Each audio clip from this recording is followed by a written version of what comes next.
ఈ సీజన్ అనేది చరణ్ ఎపిసోడ్తో ఎండ్. లేదు 8 అయినాయి. చరణ్ది ఎక్స్ట్రాడినరీగా ఉంటుంది. ఆ తర్వాత ఇంకో 2 ఉన్నాయి. అందుకనే ఏమో అంటున్నా. పైగా నాకైతే కళ్యాణ్ గారితో కూడా మళ్ళీ చేయాలి. దీపావళితో సంక్రాంతి అని కానీ 2 ఎపిసోడ్లు బ్యాలెన్స్ ఉన్నాయి. ఏంటంటే ఆహా వారి ప్రామిస్ ఏంటంటే నెలకి 3 ఎపిసోడ్లు ఇవ్వాలని. ఓకే, నెలకి 3 ఎపిసోడ్స్ ఇద్దామన్నది వాళ్ళ ఉద్దేశం. సో ఈసారి ఏమైంది, సంక్రాంతికి 3 సినిమాలు, 3 దిల్ రాజు గారివి.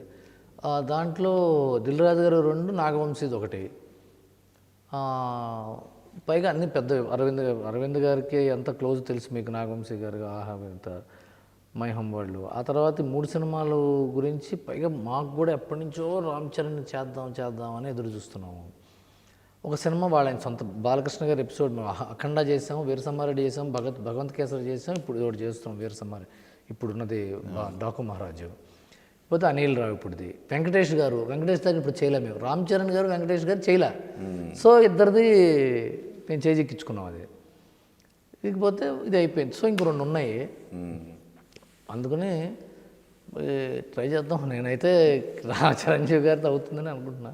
ఓకే, మరి ఇంకా మిగిలిన ఎపిసోడ్ ఇంకా చూస్తున్నాను. ఇంకా పెద్దదే ఉంది, ఎవరు సెన్సేషనల్గానే ఉంటుంది. చూస్తున్నాను. ఇంకా కింద కసరత్తు జరుగుతుంది. ఇంకా నేను ఓకే కాకుండా ఎందుకు చెప్పాడు రవిళ్ళు అంటాడేమో అని చెప్పి నేను చెప్పట్లా.